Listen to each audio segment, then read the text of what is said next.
রাঁচির ছবি আপনাদের দেখাচ্ছি। রাঁচিতে ইন্ডিয়া জোটের প্রার্থীর সমর্থনে এই সভায় একেবারে হাতাহাতির ঘটনা। ইন্ডিয়া জোটের সমর্থকদের মধ্যে সংঘর্ষ, ঝরল রক্ত। ছাত্রার প্রার্থীর বিরুদ্ধে বিক্ষোভ কংগ্রেস কর্মীদের একাংশের। কংগ্রেস আরজেডি সংঘর্ষে মাথা ফাটল বেশ কয়েকজনের।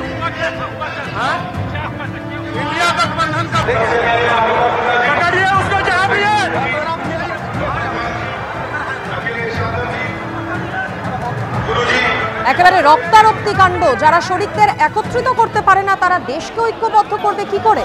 ইন্ডিয়া জোটকে কটাক্ষ করেছেন रविशंकर प्रसाद।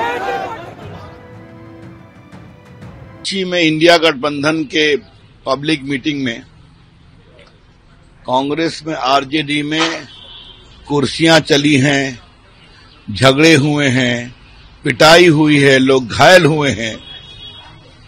तो हम लोग तो कहते थे कि स्वार्थ का गठबंधन है, चुनाव आगे बढ़ेगा, घूसे चलेंगे। अब कुर्सियां चल रही हैं, लोग घायल हो रहे हैं, तो इनमें क्या एकता है? ये देश देख रहा है। ये जब आपस में एक नहीं रह सकते, देश को क्या एक करेंगे ये स्पष्ट। इसलिए हताशा में वो कुछ भी बोले, देश मोदी जी को चाहता है, स्थायी सरकार चाहता है, और ऐसे झगड़ालू गठबंधन से क्या देश चलेगा? जो आपस में नहीं प्रेम से मीटिंग कर सकते वो देश संभालेंगे। চলে আসছে পরের খবরে। বিজেপিকে হটানোর ডাক দিয়ে গান বাঁধলেন এবং চলচ্চিত্র নির্মাণ করলেন বেশ কয়েকজন বিশিষ্ট।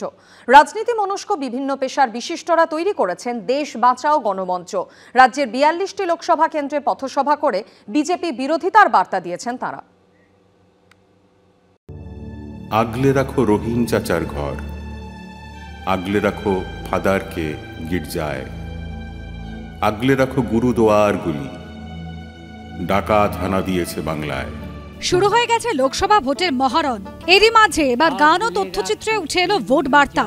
বিশেষ বার্তা নিয়ে গান বাঁধলেন এবং তথ্যচিত্র নির্মাণ করলেন বেশ কয়েকজন বিশিষ্ট।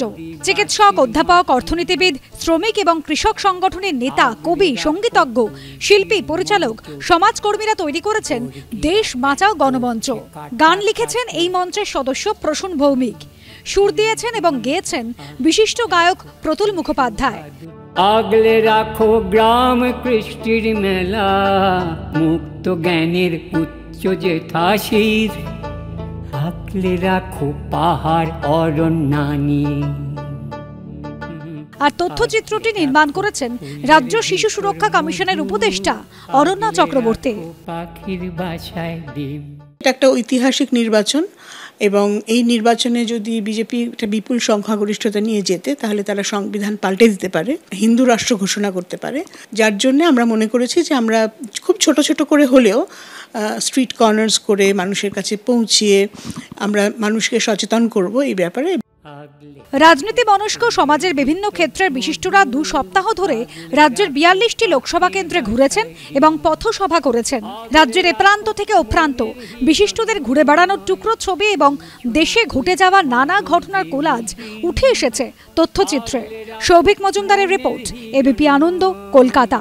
শুনছো না ওই মাদল দ্রিমি দ্রিম, মাদল দ্রিমি দ্রিম।